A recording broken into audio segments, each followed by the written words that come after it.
Hello, guys, and welcome to Glide by Preppy, where we simplify how you study abroad or how you immigrate to a new foreign land. So, I'm back in my office. I feel so good. I feel so happy. I will be able to work more, deliver more value to you guys, will be able to make things more systematic. So, first video from my office. Great. So, today in this on this special day for me, I am going to discuss one of the question types of Duolingo which is troubling you guys a lot, which is when you have to speak for 30 seconds, right? It is obviously taking a toll on so many people. That's how do I frame this, how do I structure this, how do I answer this, that I am not getting ideas.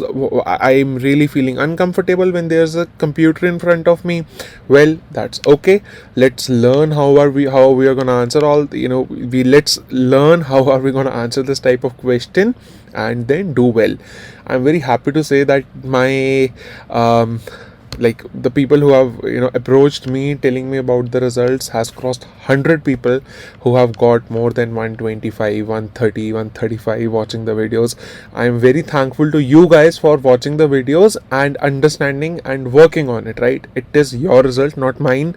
So that I'm really happy that I was able to help so many people. Moving on, the very first thing that I always talk about is that you need to know how is the examiner or how is that system evaluating you, right? That is the very first thing to understand. If you don't know that what are those parameters on which your speaking is being evaluated, then how will you know that how do you have to answer, right? So you need to know that what is that criteria. So for speaking, if I talk about it, the very first thing is your grammatical accuracy. Then you have grammatical complexity, then you have lexical sophistication, then you have lexical diversity, then you have task relevance, then you have length, then you have fluency and acoustic features, everything. Okay, so all those parameters pretty much will be checked when you are speaking. A quick tip on each one of them, that how you should basically work to get a better score in each one of them. Grammatical accuracy, don't make grammatical errors. Okay, try to keep your tenses correct, don't use the wrong forms of the verb. It is very important. Small mistakes, the system is going to identify it quickly and it is going to penalize you on this. And be clear when you are speaking. Okay, don't speak like this. Okay, you have to speak like this, clear, so that the system understands each and every word of yours and doesn't make out that okay, you are grammatically incorrect just because you're not speaking properly. Grammatical complexity, this means that you have to use a range of sentences. Okay, a range of complex sentences. You have to use coordinating conjunctions, you have to use conjunctions. I will tell you how we will use them in a bit. Lexical sophistication and lexical diversity, that you have to use topic specific vocabulary and you have to use some good vocabulary. Don't get into remembering complicated words and trying to use them. Just use the words that you think are good to use there, wherever you are speaking. Be natural. Being natural is more important than putting artificial words, mind me. Alright, task relevance, address the question, don't start speaking about anything else. Length, if they are asking you to speak for 30 seconds, you have to speak for 45 or 50 seconds. Okay, understood? Let this thing go in your mind, your head, that you have to speak for more than 30 seconds. Alright, fluency and acoustic features. Fluency, you pretty much know that you have to speak flawlessly, smoothly. You don't have to take a lot of gaps and pauses. I will tell you one thing.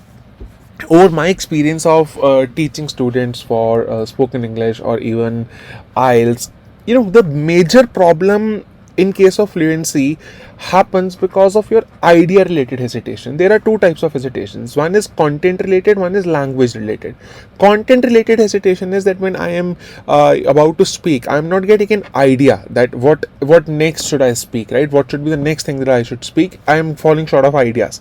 Second is language related hesitation, when I struggle with words. Okay, I know what to speak, I have the idea in my mind, it's clear, but I am not able to represent it in words, right? I am not able to frame those sentences. Don't try to confuse the system between these two. Okay, to fix your idea related hesitation, I am going to give you a structure that you have to follow. when you have a structure in mind, you know that okay, मैंने अब ये करना है, after that I have to do this, after that I have to do this, after that I have to do this, right? So you will always be speaking flawlessly. Your flow will never ever get hampered basically. Okay, so this is something very important, that you don't mess up on your fluency just because of ideas, because the examiner or the system is not checking on your ideas. Okay, they are checking on your language related fluency, right? Language related recitation, whether you have it or not. Okay, so be clear about a structure to follow.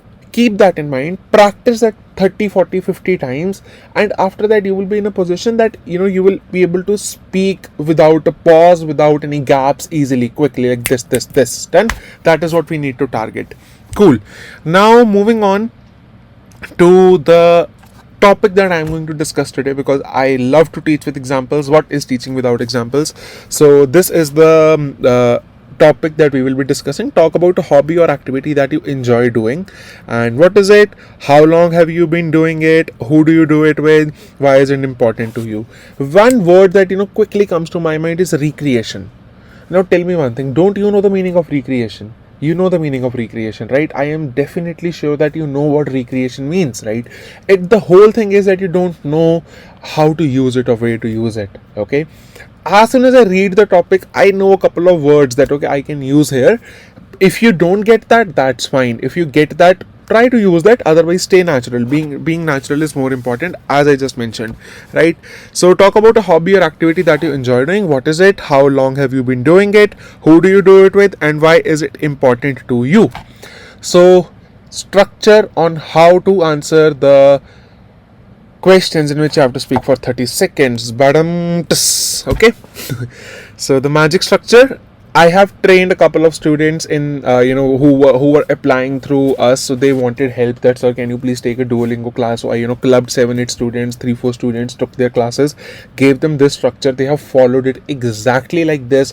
One has got 135, one has got 125, 130, anything, right? Many, like, I don't think there's any student who hasn't got the score they needed. Okay, they all have applied as well, so what are you waiting for? Come on. Okay, so number one, the very first thing that we will be speaking is the introduction to the topic and your bullet point one. Okay, so in the very first sentence, we will be speaking a long sentence, we will be speaking a long introduction, which we will cover the introduction as well as the part one.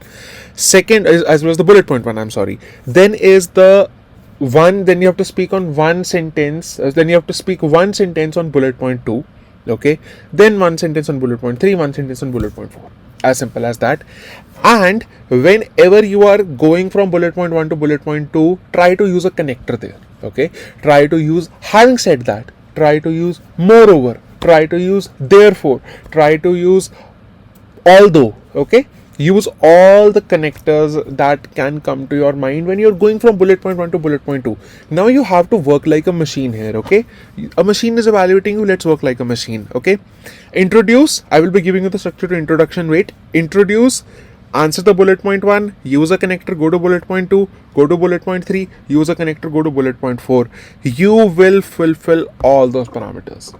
When you are speaking a long introduction, you are using conjunctions there, you are showing that you have you are grammatically strong, your grammatical complexity is good. Okay, if you can use some topic specific vocabulary, just like recreation came into my mind, do that. Your lexical sophistication and diversity will be sorted. You have to speak relevant to the topic, don't make that mistake, I will slap you. Okay, don't do that.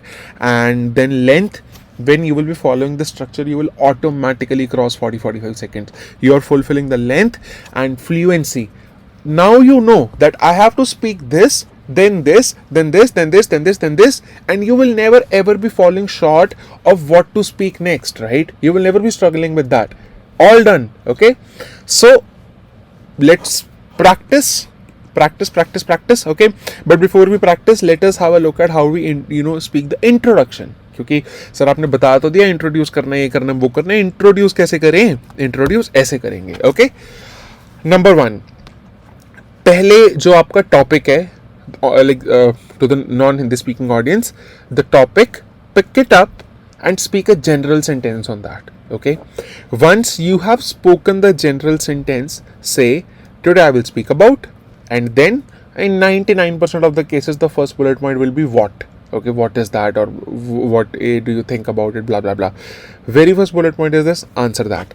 So, for example, the topic: talk about a hobby or activity that you enjoy doing. What is it? Like, pehla what hai aapka, how long have you been doing it, who do you do it with, why is it important to you? So sabse pehle, as I was telling you, that we have to speak a general sentence, right? General sentence. Hobby के ऊपर general sentence क्या होगा कि कुछ भी बोलो about hobbies. Hobbies are very important for recreational purposes as they keep a person going and don't let him burn out. Done? Today, I am going to talk about, and you can also connect these two. Hobbies are very important for recreational purposes and they keep a person going without having the person burned out. And today I am going to speak about my favorite recreational activity, which is to watch documentaries on Netflix. मैंने क्या किया? General sentence बोला, hobbies बड़ी ज़रूरी होती हैं, ये बंदे को चलाती रहती हैं, बंदा थकता नहीं है, हारता नहीं है. एंड आज मैं आपको बताऊंगा कि मेरी फेवरेट हॉबी कौन सी है, जो कि है वॉचिंग डॉक्यूमेंट्रीज ऑन नेटफ्लिक्स. मैंने जनरल सेंटेंस भी बोल दिया, today I will speak about बोल दिया, इसको कनेक्ट कर दिया कंजंक्शन के थ्रू एंड लगाकर, एंड देन फिर मैंने बुलेट पॉइंट 1 दे दिया. ओके, जो कि मैंने आंसर कर दिया. बुलेट पॉइंट 1 है मेरा कि what is it, right? So let me repeat it for you. Hobbies and recreational activities are very important as they keep a person going and don't let him burn out. And today I am going to talk about my favorite activity, which is to watch documentaries on Netflix. Bullet point 1 तक done. अब अगला bullet point हमारा क्या है, मैं भूल गया, right? अगला bullet how long have you been doing it. आपका पहला introduction हुई, bullet point 1 हुआ. अब I have been doing this from quite a long while now. I must say that I was in my teenage when I started watching documentaries and developed interest in that. Generally, I do it alone, but whenever I have time, or whenever there is an opportunity, I watch some interesting documentaries on world history with my friends who have the like-minded interests. Having said that, I think it is important because one should definitely have an activity that he can do, that he can use to escape the hectic schedule that we have, as it will make sure that we enjoy life, because life is not just about working all the time. We also need to relax and entertain ourselves. Done? Having said that, connector use किया था मैंने after second bullet point. Okay, so write down in the comment box if you understood it, that how are we going to answer this. And second thing, I was speaking very fast, despite that I believe it must have crossed 45-46 seconds, the whole speech. Cool. I will repeat myself once again. The structure is introduction, bullet point 1 इकट्ठे answer करो, bullet point 2 पे आओ, bullet point 3 पे आओ, bullet point 4 पे आओ, बीच में एक एक कनेक्टर यूज़ करो. जहाँ कर सकते हो 1 करो, 2 करो, 3 करो. 3 करोगे ज़्यादा लगेगा, 1 करोगे कम होगा, ज़्यादा 2 वैसे 1 करोगे तो भी चलेगा, right? So just try to use a connector in between wherever you can do that, and except for that, just keep answering. Okay. Why is a structure important? To ensure that you are fluent, कि आप बोलते रहो. Okay, and when you will be fluent, आपकी vocabulary अपने आप निकलेगी. अगर आपको flow टूटेगा ना, आप दुखी हो जाओगे, और जब दिमाग दुखी होता है वो vocabulary नहीं दे सकता, right? As simple as that. You know, you need to be at a peace of mind to be able to answer things well. So this is it, guys. I hope that you like this video and it addresses one of the most important topics. I am intentionally waiting as well, so that more and more people learn the strategies, take the test, and come back to me that okay, they have got a good result. So since people got a good result from this strategy, so here it is for you. Take benefit of it. I hope that you like this video, and if you want to consult me for your study abroad plans, which college to choose, which course, which university should I go to, I don't just recommend the universities that are on my panel. Yesterday a student called me who had 9 CGPA in her engineering. She wanted to go to a college. I said a big no. Go to a good university. You have worked hard, right? So you should get a good university. So I will be able to suggest you like this as well, from my knowledge, from my experience. You have any queries related to your visa, ping me. I will connect you to an IRCC member who will be addressing your queries whenever you have them. And if you have any other query related to study abroad or anything, feel free to WhatsApp me, feel free to call me. Have a very good day ahead and take care.